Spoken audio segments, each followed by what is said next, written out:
हैं टिम। सच कहूं तो जब मैंने उन्हें देखा और उनसे कैमरे के सामने आने को कहा और उनके चेहरे के टैटूज देखे तो सोचने लगा ये मामला मुश्किल हो सकता है। तो मैं गलत निकला और मैंने सबक नहीं सीखा कि बाहरी दिखावे को लेकर न्याय न करो। अब आप सुनेंगे कि टिम 6 वर्षों तक एक विश्वासी थे और बातचीत के बाद हमने मिलकर प्रार्थना की।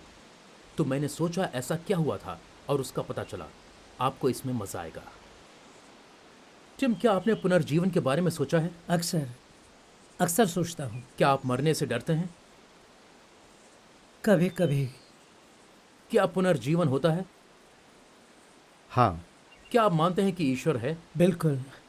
आपके अनुसार ईश्वर ने मनुष्य को मृत्यु क्यों दी? यह भयंकर है। मेरी समझ में नहीं आता उसने अदन की वाटिका को क्यों बनाया जब वो जानता था आदम पाप करेगा। क्योंकि वो अगला पिछला सब जानता था, उसने मृत्यु को क्यों बनाया? मेरे पास इसका कोई उत्तर नहीं है। आपके अनुसार क्या स्वर्ग है? मुझे लगता है स्वर्ग हमारे अंदर है। पता है, बाइबल मृत्यु को मजदूरी कहती है। मजदूरी?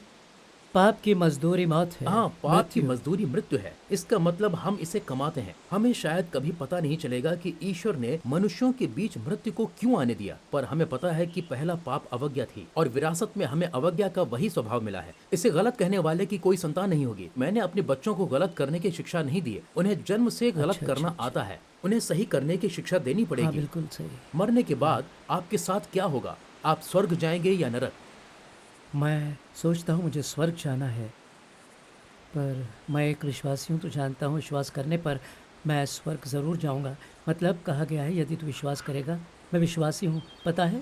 हाँ, नए सिरे से जन्म लेने से पहले मैं एक विश्वासी था। मैं मानता था कि यीशु परमेश्वर का पुत्र है। मैं ईश्वर को मानता था। बाइबल कहते हैं दुष्ट आत्माएं मानकर कपकपाती हैं, पर मुझे लगता है आपको विश्वास में एक और कदम आगे ले जाना होगा। शायद मैं जानता हूँ वो कदम क्या है।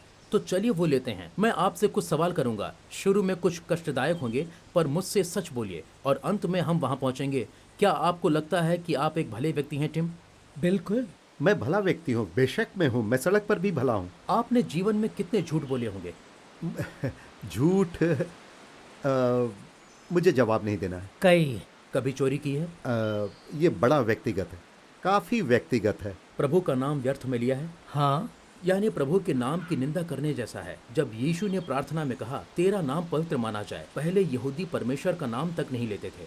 ये इतना पवित्र है और हम इसकी निंदा करते हैं, जो किसी भी मनुष्य के लिए एक बड़ा भारी अपमान है, परंतु ईश्वर के लिए ये ईश निंदा है। बाइबल कहती है व्यवस्था उसे निर्दोष नहीं मानेगी जो उसका नाम व्यर्थ लेता है। आखिरी बात, यीशु ने कहा जो कोई किसी स्त्री को देखकर उसकी वासना करता है वो मन ही मन व्यभिचार करता है। क्या आपने किसी स्त्री को वासना से देखा है? हाँ, मैं एक मर्द हूँ, बेशक देखा है। अच्छा, मैंने देखा। शादी से पहले सेक्स किया? हाँ। तो इसका सारांश ये है, मैं आपका न्याय नहीं करता टिम, पर आपने मुझे बताया कि आप झूठे, चोर, ईश निंदा करता, मन से व्यभिचारी हैं। आपको न्याय के दिन प्रभु का सामना करना होगा। अगर 10 आज्ञाओं के आधार पर वो आपका न्याय करता है, हमने 4 पर नजर डाली है, तब आप निर्दोष होंगे या दोषी? 10 आज्ञाओं के अनुसार मैं दोषी ठहरूंगा। स्वर्ग या नरक? नरक। क्या आपको इसका डर नहीं है?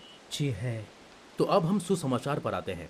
इससे पहले कि आप किसी इलाज पर उतरेंगे, आपको उस रोग को पहचानना है। जब हमें पता चलता है कि हम पापी हैं, तब सुसमाचार समक्ष में आता है। तो जल्दी से, अगर आपको ये वीडियो अच्छा लगा तो कृपा करके थम्स अप बटन को दबाकर हमारे YouTube चैनल को सब्सक्राइब कीजिए, जहां हम प्रतिदिन 2 उत्साह वाले वीडियो पोस्ट किया करते हैं। livingwaters.com पर हमारे और भी संसाधन हैं। आपका बहुत बहुत शुक्रिया। इसे मैं आपको प्रशंसा प्रपत्र के रूप में देता हूँ। मैंने इन अब, आज्ञाओं का उल्लंघन किया है और न्याय के दिन मैं परमेश्वर के सम्मुख रहूंगा और मेरा न्याय हुआ 10 आज्ञाओं के आधार पर बाइबल कहती है परमेश्वर ने जो दया का धनी है उसने एक उद्धारकर्ता दिया। संसार के पापों के लिए यीशु पीड़ित होकर मरा। आपने और मैंने ईश्वर के नियम तोड़े। 10 आज्ञाओं को यीशु ने दंड भरा। याद है उसने क्रूस पर क्या कहा था? मरने से पहले उसने विचित्र शब्द बोले, सब पूरा हुआ। कर्ज चुका दिया गया। वो ये कह रहा था, इसका अर्थ है कि प्रभु कानूनी रूप से आपका मुकदमा खारिज कर सकता है। यीशु ने जो क्रूस पर किया उसके चलते आपके पाप एक ही पल में क्षमा हो सकते हैं। क्या आप पीड़ा में हैं? पीड़ा में मैं बिल्कुल ठीक हूँ। जब मैंने आपसे कहा आप सदा जी सकते हैं, तब आपने मुंह बनाया। बाइबल के अनुसार क्योंकि क्रूस की कथा नाश होने वालों के लिए निकट मूर्खता है, और ये मूर्खता होगी अगर आप अपने पापों का अंगीकार नहीं करते। अगर आप कहेंगे मैंने प्रभु के विरुद्ध पाप किया है, मैंने इन आज्ञाओं को तोड़ा है, मुझे प्रभु की दया चाहिए, तब आप उसकी मांग करोगे और प्रभु आपके पाप क्षमा कर देगा और मुफ्त उपहार में अनंत जीवन देगा। यीशु की मृत्यु और उसके पुनरुत्थान के बदले क्या इससे आपको अच्छा नहीं लगता? नहीं, मैं ठीक ठाक हूँ। आपको पश्चाताप करके यीशु पर भरोसा करना होगा। न केवल भरोसा करना, पर पापों से भी फिरना होगा। बाइबल कहती है, ईश्वर की आज्ञा है सभी मनुष्य पश्चाताप करें। बाइबल पश्चाताप करके जीवन पाने की बात करती है। तो अनंत जीवन पाने का मार्ग है पापों से फिरकर ईश्वर के पास जाना और यीशु पर एक पैराशूट के समान भरोसा करना। क्या कुछ समझ में आया? हाँ, तो इसका संकलन है, अगर आज आप मरते हैं और प्रभु आपका न्याय करता है, आप नरक में जा सकते हैं। बचने के लिए आपको 2 काम करने हैं। पश्चाताप करके यीशु पर भरोसा करना है। ऐसा आप कब करने वाले हैं? मुझे लगा मैं ये कर चुका हूँ, पर मैं इससे बहुत दूर हूँ। जाहिर है 6-7 वर्षों तक मैं प्रभु के लिए जोशीला था।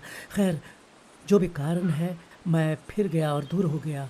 पता नहीं किस लिए मैं लौटने की कोशिश में हूँ। शायद मुझे इसका पता है। यीशु ने कहा, जो कोई अपना हाथ हल पर रखकर पीछे देखता है वो राज्य के योग्य नहीं। यूनानी में योग्य का अर्थ है उपयोग के लिए तैयार।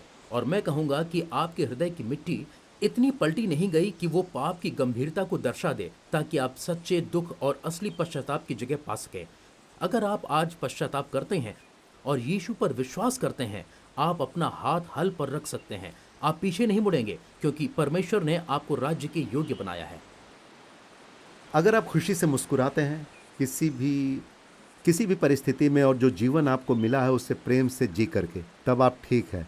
हाँ, मेरी पुस्तक के अनुसार। अगर आप परमेश्वर का दिया जीवन खुशी से जी लेते हैं तो आप उसे जीना चाहेंगे। यीशु ने कहा, जो कोई अपना प्राण बचाना चाहे वो उसे खोएगा, और जो कोई मेरे लिए अपना प्राण खोएगा वो उसे पाएगा। तो मैं चाहता हूँ आप उस पर विचार करें जिस पर हमने बात की। आप अपने गुप्त पापों को याद करें जिन्हें ईश्वर ने देखा है।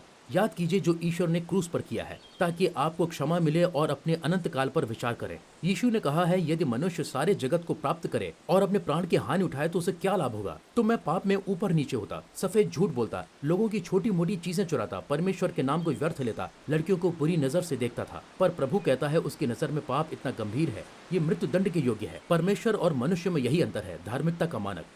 तो जो बात आज हमने की, क्या आपको सही लगी? हाँ, तो इसे लेकर आप क्या करेंगे? पश्चाताप करके यीशु पर भरोसा। बिल्कुल, क्या हम प्रार्थना करें? ज़रूर। हे पिता, टिम के लिए प्रार्थना करता हूँ, उसके खुले मन और ईमानदारी के लिए तेरा धन्यवाद। मेरी प्रार्थना है आज आप आशीषित हों।